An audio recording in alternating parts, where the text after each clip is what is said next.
एक मशहूर शायर ने लिखा है, सितारों के आगे जहां और भी है, पर उन जहानों के आगे क्या है? ये आज तक मनुष्य के लिए एक प्रश्न ही है। ये इतना पेचीदा सवाल है कि आज के वैज्ञानिक ज्ञान और संसाधनों से परिपूर्ण मनुष्य के लिए भी ये कल्पना करना मुश्किल है कि आखिर इस ब्रह्मांड के आखिरी छोर पर क्या है। पर यह सवाल स्वयं में ही इतने सवालों से घिरा हुआ है जिन सवालों का जवाब ढूंढना भी अभी तक बाकी है। जैसे, क्या इस ब्रह्मांड का कोई अंतिम छोर है भी या अनंत है? हम इस ब्रह्मांड के बारे में जितना अधिक जानते हैं, हमें पता चलता है कि हम इस ब्रह्मांड के बारे में कितना कम जानते हैं। आज हम इन्हीं पेचीदा सवालों की गुत्थियों को सुलझाने की कोशिश करेंगे। इस ब्रह्मांड का कोई अंतिम छोर है भी या नहीं, इस संबंध में कई विद्वानों के अलग अलग सिद्धांत हैं, कई अलग अलग अनुमान हैं, पर निश्चित कुछ भी नहीं है। इन विद्वानों के सिद्धांत और अनुमान ही अपने आप में इतने जटिल और आश्चर्यजनक हैं कि एक बार तो किसी का भी दिमाग चकर जाएगा। पर इस जटिल सवाल का उत्तर जानने से पहले हमें कुछ आसान सवालों के उत्तर जानने होंगे। ये ब्रह्मांड क्या है? हमारे आसपास हर चीज, जैसे स्पेस, पदार्थ, ऊर्जा, यहाँ तक कि हम खुद भी ब्रह्मांड का हिस्सा हैं। ब्रह्मांड संपूर्ण समय और अंतरिक्ष और उसके बीच में मौजूद हर वस्तु को कहते हैं। ब्रह्मांड में सभी ग्रह, तारे, गैलेक्सियों के बीच के अंतरिक्ष, अपरिमाणिक कण और सारा पदार्थ और सारी ऊर्जा शामिल है। हमारे प्रश्न को समझने में सुविधा के लिए हम ब्रह्मांड को दो भागों में बांट सकते हैं।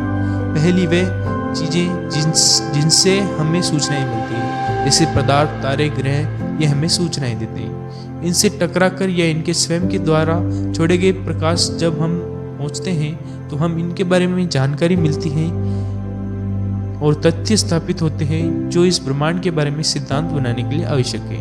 और दूसरी वे चीजें जो हम तक कोई सूचना नहीं पहुंचाती, जैसे अंतरिक्ष और समय, इनके बारे में भी गणित की सहायता से जानकारी प्राप्त की जा सकती है।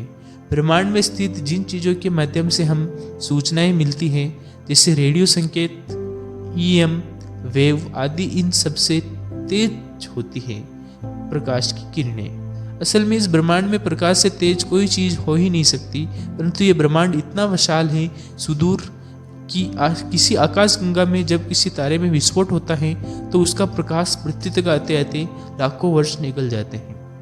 यानी आज अगर हम टेलीस्कोप पे किसी तारे में विस्फोट देखते हैं तो इसका मतलब ये होता है कि लाखों साल पहले ही वो तारा नष्ट हो चुका है।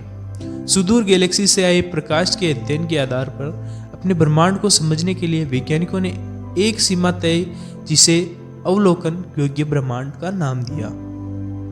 इसका व्यास वर्तमान में लगभग 91.1 अरब प्रकाश वर्ष है, यानी इतना दूर जहां से प्रकाश को भी हम तक पहुंचने में 91.1 वर्ष लग जाते हैं। तुलना के लिए ये जान लीजिए कि सूर्य से पृथ्वी तक आने में प्रकाश को 8 मिनट लगते हैं।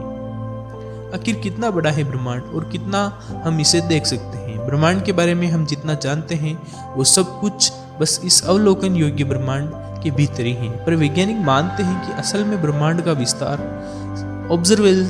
ऑब्जर्वेबल यूनिवर्स से काफी बार तक है और हो सकता है ये अनंत हो। फिलहाल कोई ये नहीं बता सकता कि पूरे ब्रह्मांड को कोई अंतिम छोर है या ये पूरा ब्रह्मांड अनंत है। अब आप सोच रहे होंगे कि अवलोकन योग्य ब्रह्मांड के अंतिम छोर के बारे में तो वैज्ञानिकों को पता होगा। उत्तर है शायद नहीं। ब्रह्मांड का आकार क्या है? जब आप ये प्रश्न पूछते हैं कि ब्रह्मांड का अंतिम छोर क्या है, तब आपके दिमाग में अंतरिक्ष या ब्रह्मांड के आकार की एक छवि जरूर होती होगी। क्या है वो छवि? कैसा है हमारा ब्रह्मांड? किसी फर्श पर रखी गेंदों की तरह या किसी कमरे में लटके गोलों की तरह, या इन ज्यामितीय आकारों के अलावा भी कोई आकार हो सकता है? अगर आप इनके अलावा अन्य किसी आकार की कल्पना कर सकते हैं तो कमेंट में जरूर बताइएगा। वर्तमान में ब्रह्मांड के आकार के बारे में 3 धारणाएं प्रसिद्ध हैं। पहला, ब्रह्मांड गेंद या बुलबुले। दूसरा, एक मुड़ी हुई शीट की तरह है। तीसरा, एक फ्लैट सतह के रूप में है। विज्ञान में आने वाली खोजें हमें बता सकती हैं कि इन 3 मॉडलों में कौन सा मॉडल सबसे ज्यादा सही है तथा ब्रह्मांड का आकार क्या है। ये तीनों ही धारणाएं ब्रह्मांड की उत्पत्ति की बिग बैंग सिद्धांत पर आधारित हैं, जो ये कहती है कि ब्रह्मांड फैल रहा है, जिसका मतलब ये होता है कि ब्रह्मांड का छोर भी फैल रहा है। पर इन 3 आकारों के लिए छोर का मतलब अलग अलग होता है।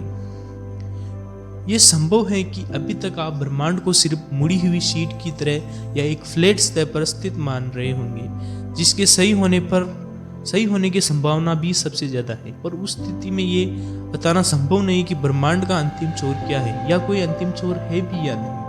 किंतु अगर हमारा ब्रह्मांड गेंद या बुलबुले की तरह है, यानी सारे ग्रह तारे गैलेक्सी किसी ऐसे बुलबुले की सतह पर हो जो फैल रहा है, ये निश्चित रूप से कह सकते हैं कि इस ब्रह्मांड को कोई छोर नहीं हो सकता। बस ये ब्रह्मांड अंतरिक्ष में आगे बढ़ रहा है। यही शायद आपके प्रश्न का जवाब हो। पर नहीं, अगर हम यहीं रुक जाए तो यह हमारा प्रश्न क्या ब्रह्मांड का छोर है का पूरा उत्तर नहीं है। हमने पहले ही बताया कि ब्रह्मांड में सिर्फ पदार्थ यानी ग्रह तारे गैलेक्सी ही नहीं, समय और अंतरिक्ष ब्रह्मांड का हिस्सा है। तो क्या समय और अंतरिक्ष का भी कोई छोर है? क्या समय कोई अंत है? जैसा कि वैज्ञानिकों ने बताया कि ब्रह्मांड लगातार फैलता जा रहा है तथा सभी गैलेक्सी एक दूसरे से दूर होती जा रही है। भविष्य में एक समय ऐसा आएगा जब सारे तारे अपनी ऊर्जा खो देंगे और ब्रह्मांड में केवल ब्लैक होल्स ही बचेंगे। ये ब्लैक होल्स भी हॉकिंग रेडिएशन के द्वारा बहुत लंबे समय में ऊर्जा अंतरिक्ष में फैलाकर खत्म हो जाएंगे। इस तरह ब्रह्मांड की समस्त ऊर्जा खाली अंतरिक्ष में बिखर जाएगी और कोई भी पदार्थ बाकी नहीं रहेगा। इस तरह हमारे ब्रह्मांड का अंत हो जाएगा। ब्रह्मांड के साथ ही समय का भी अंत हो जाएगा। दूसरे शब्दों में यही समय का अंतिम छोर होगा। क्या अंतरिक्ष का कोई अंत है? समय के अंत के बाद अंतरिक्ष का क्या होगा? ये एक अनसुलझा रहस्य है जिसकी कल्पना करना भी मुश्किल है। अगर आइंस्टीन के माने तो समय और अंतरिक्ष एक साथ जुड़े हुए हैं, जिसे उन्होंने कहा है तो सैद्धांतिक रूप से तो समय के साथ अंतरिक्ष की भी समाप्ति हो जाना चाहिए। पर यहाँ ये सवाल उठता है कि अगर अंतरिक्ष समाप्त हो जाएगा तो क्या बचेगा? अंतरिक्ष अनंत है, अंतरिक्ष स्वयं में पूर्ण है, तो इस पूर्ण से अंतरिक्ष निकल जाए तो क्या बचेगा? इस सवाल का जवाब अभी तक विज्ञान के पास भी नहीं है। यहाँ शायद वेद हमारी मदद करें। तो ईशोपनिषद, जो कि शुक्ल यजुर्वेद का हिस्सा है, इसके एक बहुत ही लोकप्रिय श्लोक में शायद जवाब छुपा हुआ हो, जिसका अर्थ होता है ओम पूर्णमदः पूर्णमिदं पूर्णात् पूर्णमुदच्यते पूर्णस्य पूर्णमादाय पूर्णमेवावशिष्यते। जिसका अर्थ होता है कि वह शायद ईश्वर, शायद कुछ और, अनंत और पूर्ण। यह ब्रह्मांड अंतरिक्ष और समय के साथ भी अनंत और अपने आप में पूर्ण है। उस अनंत और पूर्ण से ही यह अनंत और पूर्ण निकाला। यहाँ अनंत ब्रह्मांड उस अनंत में समा जाने पर भी वह अनंत पूर्ण ही रह जाता है। तो ये थी वीडियो दोस्तों। तो कैसी लगी आपको कमेंट करके ज़रूर बताएं और हमारे चैनल साइंस माइथोलॉजी को सब्सक्राइब करना ना भूलें। मिलते हैं किसी खतरनाक वीडियो के साथ, तब तक के लिए जय हिंद, जय भारत।